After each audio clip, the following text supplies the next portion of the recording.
to say hello to Flo and Julio and Kimmy and Emmy. I loved the piece, guys. I hope you liked it. You know our next guest from his days on the hit shows Scarecrow and Mrs. King and Babylon 5. But these days, you can see him as a sword-fighting head of the Musketeers in his new show, a terrific show on the Pax Network, Young Blades. Have a little look. Come on, boys.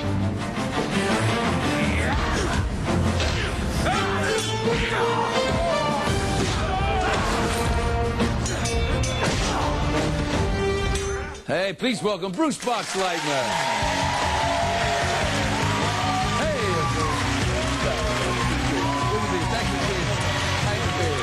how do you like my dick? Woo!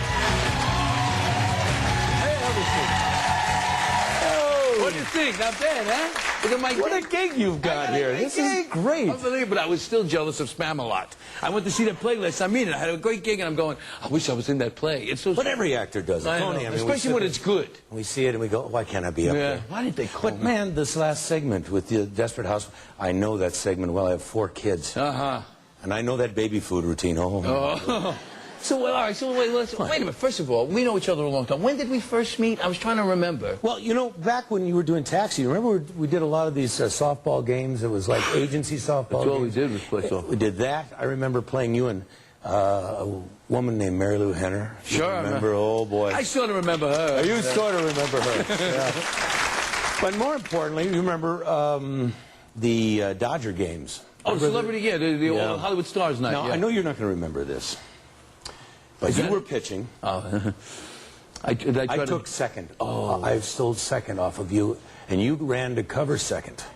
And we had a little bit of a dust-up, and I got to say, you were both very aggressive, competitive. And it had to be settled by the umpire, and I won. You were not happy? I probably wasn't, yeah. You were not happy. You went back. Good to see you again. And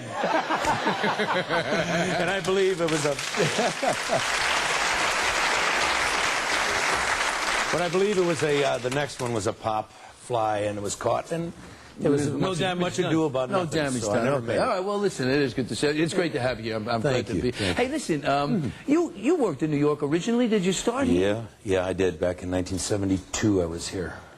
And I was on Broadway for one opening night. One performance? Yeah. I had the lead in the show and another young guy named Ted Danson. Too bad the guy never had a career after that. Yeah, nothing. But, yeah. It was one of the, it was one of those early show business experiences. I mean, Broadway's an exciting my God! place. I'm telling you, last night was, you just can't believe what goes on when it goes on. Yeah, I would love to do it as well. Well, you have though. Well, I'd like to go back and do it again. Yeah. And I have to. I respect you. My God, you didn't do light comedy out there. No, I did a couple of real plays. Was it Beautiful? Iceman Coming and Beautiful. That's right. Yeah. Those I did one comedies. Yeah, no, I did one. I did Gary Marshall's play, Wrong Turn at Lungfish, which is a comedy. So now the show we remember you from. I mean, it's my sensibility is Scarecrow and Mrs. King. Yes. With Kate Jackson.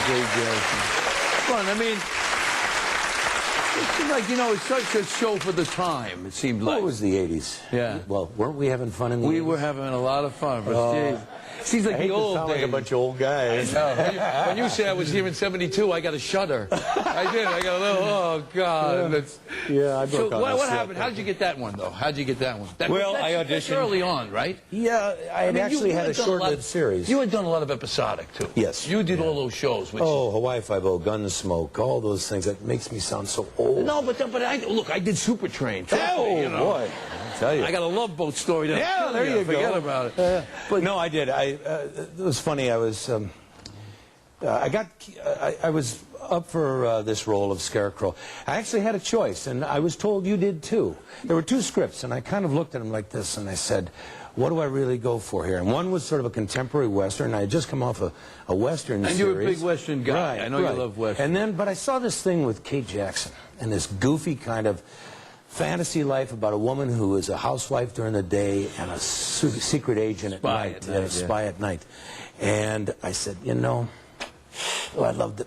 Yeah, this one's This has got it. Well, I it just- I seemed felt to it. happen to me. I could be a tough New York detective or a housekeeper. I end up taking the, Yeah. But because somehow there's a little voice that says, and so I did. And there, I remember days later, I'm meeting with the network people, and Kate and I are doing these scenes together. And I probably wasn't the only one up there, but I was so nervous. Everything was riding on this audition. Sure. I got it, but I didn't know it at the time. I walk outside at CBS. Now, you've been, you know, we're in Beverly. Yeah. There. On Beverly, yeah. Beverly. And for some reason, I was in such a daze when I walked out of the audition. I managed to walk out a door. I'm going to the parking lot, right? Only I walked to the roof. And I'm standing on the roof, and suddenly I'm going, how did I get here? Holy mackerel. It's a big flat place. Looks like an aircraft carrier. It does look like an aircraft. And suddenly security is running. There's a man on the roof, gunman on the roof. You know? And I got dragged very, you know, But the good news embarrassingly is, off the thing. But I got the role. I got the role. That's the good news. Yeah, yeah. All right. I want to talk about the show. Let me take a break. Okay. When we get back, you know, Bruce is on a new show, and it's really terrific. It's on the PAX network. It's called Young Blades. It's a sword fighting show. And when we come back, I'm going to learn a few things about sword fighting from Bruce. Boy. So stick around.